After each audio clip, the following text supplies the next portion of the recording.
Hello YouTube, thank you so much again for tuning in. This is Cameo Nicole. It has been a few days since I have been on. I've just been getting ready for a business trip and lots of stuff going on. So I said either one or two things have to happen. I'm just gonna have to squeeze my videos in odd times like right now, or wake up earlier to make sure that I'm giving you your daily dose. So if you have not been to my channel before, welcome to my channel. Please subscribe to it, ring the bell so you get more of my updated videos. I have lots to share with you.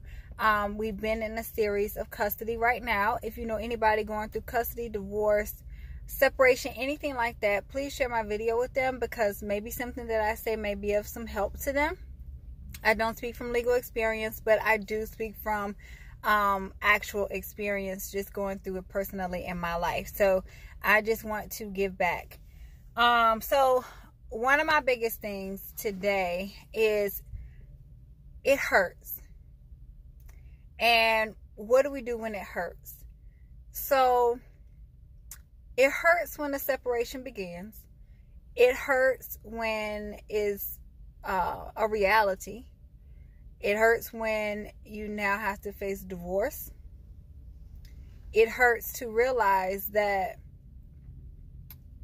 the things that you dreamed about aren't really true and that they have to come to an end. It hurts that your family may be splitting apart, that your children now have to go from household to household. It really hurts when the partner, your ex, now finds a new partner in life and you have to deal with them as well. It hurts to face the truth. You know, everything that comes with the breakup, with the separation, and you know, and just with life being in a broken family, because that is what it becomes once the separation takes place. And back in the day, when our parents, grandparents, great-grandparents, when they separated, a lot of stuff was kept secret. You know, father or mother, but lots of stories say father. You know, when they decide to leave, they started new families. Then you have secrets. There's siblings that are created that people don't know about till like 30 years later. Well, now we live in a day where it is so common that everybody knows about it. Everybody knows your business, and you just have to live with it and deal with that public eye. And that's not speaking like social media public, but public as far as in front of your friends and family and those close to you, schools, daycares, church. Especially if you all were a member of a church together, a separation in church can be really difficult, because especially if you're married, then you have the stigmatism of what divorce is biblically and all of that, which that's a whole nother topic. I'm just saying how hard it can be for somebody to go through those emotions. And a lot of times when we're in that situation, we have to realize a few different things. One, we have to realize that it is not our fault necessarily. Now, the arguments and stuff, you know, may have been our fault, but we really just have to take a step back and say, hey, did we really give this relationship our all? Did we give it our all? Were we real in the situation? You know, did we try everything in the book that we possibly can to make this relationship work? And depending on the situation, especially if there's abuse involved, you can't blame it on yourself. You just have to realize that if you are the victim in the situation, that you are a temporary victim and not a victim for life, that person has some issues that they just happen to take out on you, and that, you know, it doesn't define who you are. That's the same as, let's say our children are doing something wrong, and you know, we get on them. Like, they did something small to make us mad, and we discipline them.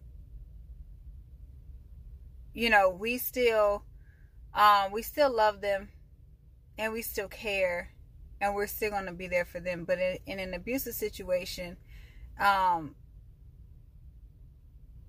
you know, you have to take that for what it is. It's not like you were, you know, you as an adult don't need to be punished for something, and it's not your fault. It's totally different. So sometimes the victims can get confused in all of that. But you shouldn't, and I'm just trying to think of like a better scenario, but you should not just blame yourself for the situation. Just know that it is that person, and you need to get away from that situation, and then not blame yourself. Don't blame the children either. Sometimes once we get in the situation, then we say things like, oh, if I didn't have this child, if I wasn't with this person, if I didn't continue the pregnancy, things like that. That doesn't help the situation either. So you have to realize it's not the child's fault. The child didn't ask to be here. You know, the separation is just what it is. Just a separation. You two aren't getting along. So instead of going through the cycles of, oh, it's my fault, or if I didn't have my child, things would not be this way. And this is more so of a normal situation. We kind of think like this, and even in abusive situations. But when I talk, I want to talk from a more of a not so much abuse going on, because abuse could go through so many different ways, and I mean every situation is different. But if you all are just not getting along, and you all see that the relationship is not going to last, then you need to take it in a healthy standpoint and realize that, you know, it is what it is. It's come to an end. Try to keep a cordial relationship with the other parent, so that, you know, with that cordial relationship, it's easier for the child to go from home to home and split their time up, because splitting the time up is not a normal situation, and we want to make it as comfortable for our children as possible. Most of us did not grow up going back and forth. You know, like when my parents separated, my dad just came to visit us. We didn't have this every other week or every other weekend. We simply had my dad can just come over, like an open door policy type deal. And they lived their separate lives. Whoever came into their lives had to understand what it was. It is a open door policy. We could see our dad whenever, and my mom could see us whenever. Like, it is what it is. So now, no one wants to get along, and you got fathers saying, oh, well, you don't deserve the child, I'm gonna take him from you, and da da da da, and mom saying, no, you can't see your son or my son because my. And it's really not my. It's both of your children, and your children deserve to see both parents. So when it hurts, you have to really dig deep inside and think about the reality, the nature of the situation, and understand that every child deserves to see their parent. Whether you're in court or you're trying to satisfy the situation outside of court, but amongst the two of you, and really put a lot of that anger and animosity aside and focus on what the child wants. So when it hurts, you have to really realize what's most important. Do I want my child to grow up in strife because my feelings are hurt? Or do I want my child to grow up as happy and with as much peace as possible? Because what you don't want is your child being in high school or going off to college and they start off bad, because typically whatever feelings they harbored on the inside, now they got to deal with it as a young adult when it's a lot more complicated. So why not make it as peaceful as possible now, no matter how hard or difficult that is? Some things to do, like on those days when, you are just so emotionally distraught by whatever is going on, where you're hurting so bad. One of the things that helps the most for me is to literally just cry and shed out that frustration. Let the tears flow. It is okay. A lot of people hold those type of emotions in and don't want to cry and don't want to let it out. But tears is a way to release, and releasing will help you move on to understand the next set of emotions that come through, whether that's anger, whether that's confusion that you're dealing with. Like, if you cry and stop trying to hold it in all the time, you're able to deal with so much more, or so many other different emotions. And so even in when I was going through my situation, I literally took lots of breaks during arguments and whatever. I would go cry, release it, and then come back with a clear mindset. It might not work for everybody, but it's just a suggestion. You don't sit there and cry like forever for all day, but you just let it come out. Let the frustration come out, because there's nothing you can do. You can't hit anybody. You can't vandalize anything. You can't make the situation go away. The only thing you can do is do your best to make it work for you. So instead of holding it in and letting your health deteriorate, why don't you cry and just let it out? Let some of that frustration out. Journal. Journaling is a really, really good thing. It really helps you out. People use journaling for so many different things, and they call it so many different things, scripting and manifesting and all that good stuff. Well, take it and just write your emotions out. You hate today? I hate today. Like, I can't stand what I'm going through, and I can't believe this is my situation. Now you feel a bit better.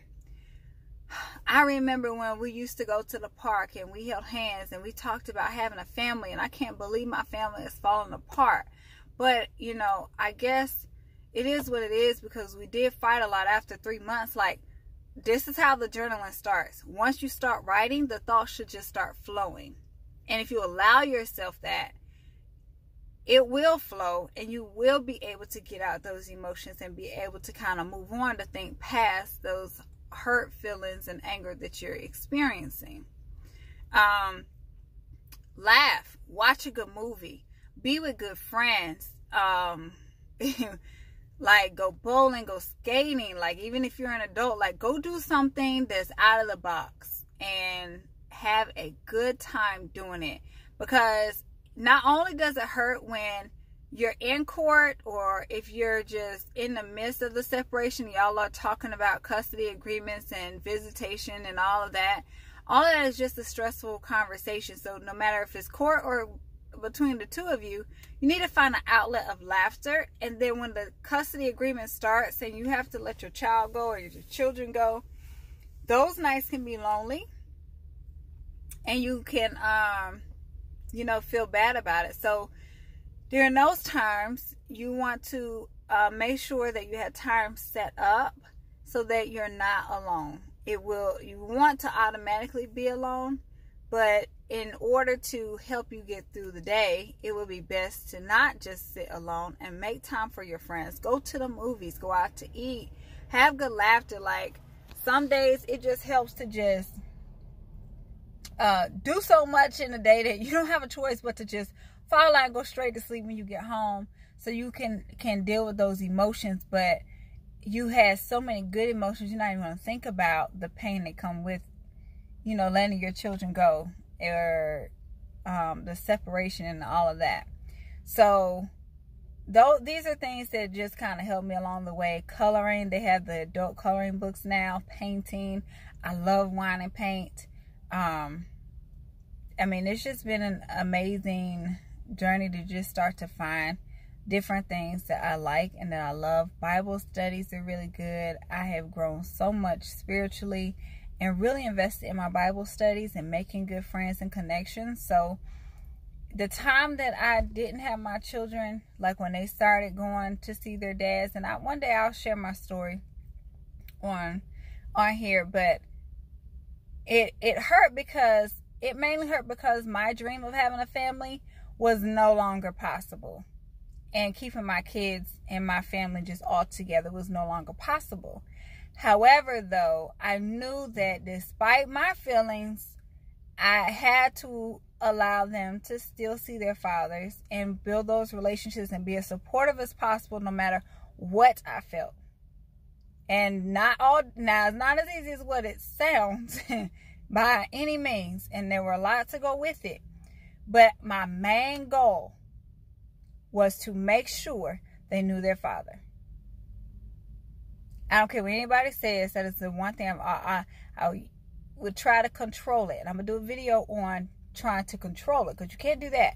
Now, I tried to control it, and you cannot control it. It has to be a natural release, and allow the children to see and know and build relationships with the other parent.